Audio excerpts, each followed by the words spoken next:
Hello everyone, here to tell you what match happened from Monday Night Raw for March the 22nd, 2022. This has gotta be the worst episode of Monday Night Raw I have seen yet this year. 7 matches, 6 sucks so bad. To me, I'll be ashamed to put some of those matches on TV. The main event's a great match. Let's talk about the main event that was great. Seth Rollins wanted a chance yet again to compete at WrestleMania, so he took on the phenomenal AJ Styles one-on-one.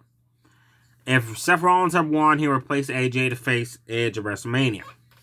But we all know he's facing Cody Rhodes, so I don't know why they had to do the stipulation thing. Anyways, great match to end the show. Seth applied a headlock. Then he put AJ Styles between the top rope, middle rope, and delivered a nice looking neck breaker. AJ did a nice dragon leg corkscrew takedown. Then he hit a nice phenomenal form on the outside of the ring onto Seth Rollins. Rollins blasted AJ really hard in that ring post, and you can see that ring post just shake a little bit for the impact. That was all Seth Rollins, folks, for a bit. He delivered the buckle bomb in the corner. He countered one of AJ Styles' clash into a Falcon Arrow. Both men ended up exchanging forearms back and forth. AJ went for the phenomenal forearm. Seth Rollins caught him right in the face with a super kick. AJ did his kick strike combo, then he closed on Seth Rollins and flipped him over when he did it. That was nicely well done. Styles countered one of the buckle bombs that Seth Rollins went to do again and hit a face plant buster. Suddenly, Seth Rollins was knocked down from AJ Styles. AJ went for the phenomenal forearm for the third time. Suddenly, Edge from behind blasted him in the back of a steel chair.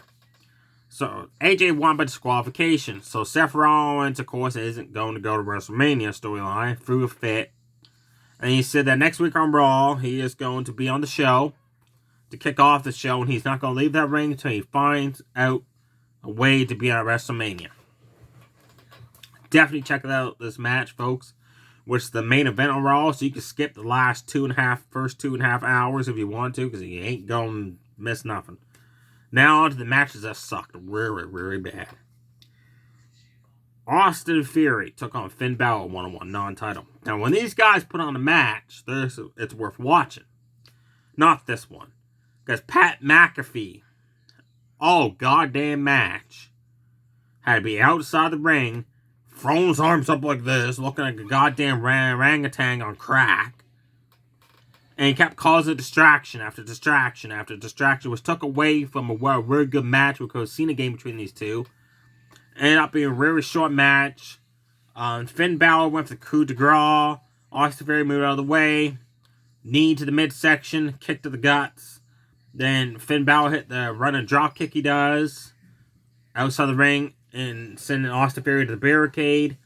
Then inside cradle. 1, 2, 3 match over. 4th time within a month we have seen these 4 people faced off, okay? In a tag match. Dana Brooke, your 24/7 champion. And Reggie took on Tamina Snuka and Cara Tozawa. But let's make this match even more exciting. Let's make it tornado tag. Terrible. Like a 1-minute match. And Tamina messed up the finish. Basically, Dana did her cartwheel elbow in the corner of both people. Then Tamina was supposed to fall, so her face would hit Cara Tozawa where it hurts the most.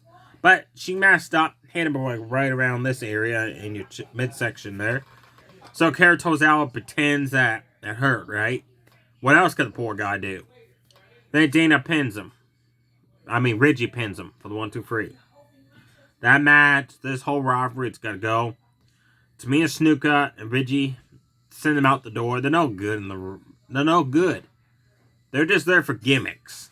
Just get rid of them. Send them to Impact Wrestling or something, which basically 90% of that show is gimmicky now. You got DK. You got a freaking guy that looks like goddamn Frankenstein, apparently, he's supposed to be. The Dirty Dogs took on the Mysterios in tag action.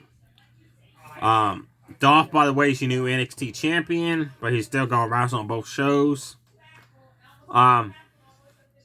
Dolph slipped trying to counter him, trying to duck as Dominic ran at him, but he quickly regained his balance. Rude tagged in. The Dogs deliver a nice powerbomb neckbreaker double team move on Dominic. I did like that double team move. The Mysterios attacked them. They did dives to the outside of the ring. Seth Rollins came out and blah, blah, blah, basically. Did a promo. Match just stopped and then it finally picked up again. They could have done the whole Seth Rollins thing, not getting involved. Basically, Ray did a top rope sit down on Dolph Ziggler. They fought outside the ring. Back in the ring, Dominic was all over Bobby Roode. A tornado DDT, Hurricanrana, 619, top rope frog splash, match over. Dominic picked up the win. After the match, The Miz attacked Mysterio outside the ring, pulled his mask off. And the announcers were trying to make it sound like this is like something we've never seen before. WCW did it, where Rey Mysterio wrestled almost a whole year without the mask. He's been unmasked so many times throughout WWE as a storyline. It's not something new. It's something we have seen like multiple times. So, it's not really nothing shocking. Know what I mean? Yeah, that's a good one. Almost took on Double Kai and Apollo Crews in a 2-on-1 handicap match, okay? Before the bell rung, Apollo Crews drop kicked Omos at the back. Then Double Kai pulled him out to the outside and he just unloaded on him with punches. Then Apollo started punching away at Omos and all of a sudden they just stopped. And then Omos get in the ring and then finally the bell rings and Omos just double hand choke slam on Apollo Crews, gorilla press slam on him. He did do a nice kick on Double Kai. I give Omos a credit there. He did a nice kick. That's about it. Then he stacked both of the guys up and pinned them for the 1-2-3. So, the handicap match, at first, I was like, oh man, Apollo Crews, Double Kai is kicking Omos' butt. And then they just stopped. Yeah, I get it. The bell had a ring. But still, like, just get in the ring, let the bell ring, just go right back at the guy. Don't just stop and let him beat you up. And they announced that it's not going to be Veer Mahal facing Omos at WrestleMania. Veer Mahal is going to debut on Monday Night Raw after WrestleMania. Instead, apparently, it's going to be the Great Khali. Oh my God. You're going to have Great Khali versus Omos. That's going to be like Sasquatch trying to catch a fish using a hammer. That's how bad it's going to be, folks.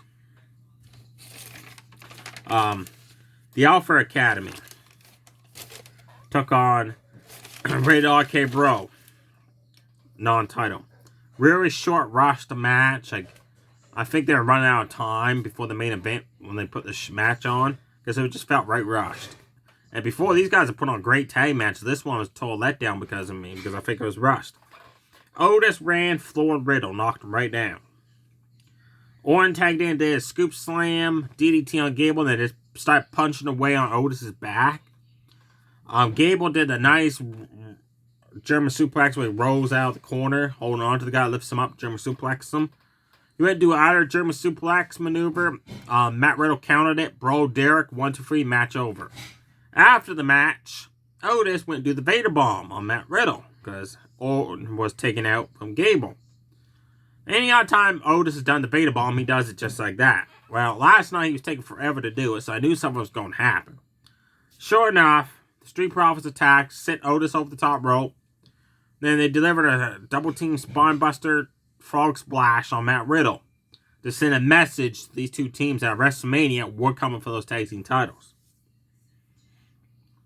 Now, the last match to talk about on Raw. Liv Morgan and Rhea Ripley took on Shayna Baszler and Natalya from SmackDown. It's WrestleMania season, so I guess to send the talent from both shows they gotta stop doing that. Because you could have had Natalya and Shayna Baszler on SmackDown face Sasha Banks and Naomi, who's also on SmackDown, and have Rhea Ripley and Liv Morgan face Carmella and Queen Vega, who's also on Raw, all four on Raw. But no, let's go into brand. Shayna and Rhea Ripley kicked it off. Shayna kicked forearm strikes, kick strikes. Rhea hit butter down. Liv got in. Rhea dropped her on top of Shayna Baszler. Natalya broke up the pin. Natalya tagged in. Liv did a nice Hurricanrana on her into the corner. And then she had a nice running knee. Caught Natalya right in the jaw. Stunned her. Then she went for the Bulldog. Natalya countered it. They started working on Liv Morgan. beat her up a bit, and then Liv Morgan fought out of the corner, then tried to move like the slowest moving person I've ever seen. Try to make a tag.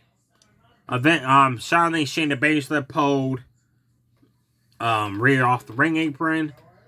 They did a double team move on Liv Morgan for the 1-2-3. Now during this, while this was happening, Queen Bag and Kamala came out. 5 minutes ago backstage before this match, they were beating the crap out of each other. They came out and they worked together as a tag team and beat up on some of the people. Yeah. So there you have it, folks. Definitely check out the main event. Like I said, the rest of the matches suck so bad, I recommend not even watching them. Yeah. And let me know below the comment section what you think of the Great Khali return at WrestleMania. Yeah, that's gonna sell some tickets. Stay safe, everybody. Too sweet. Bye.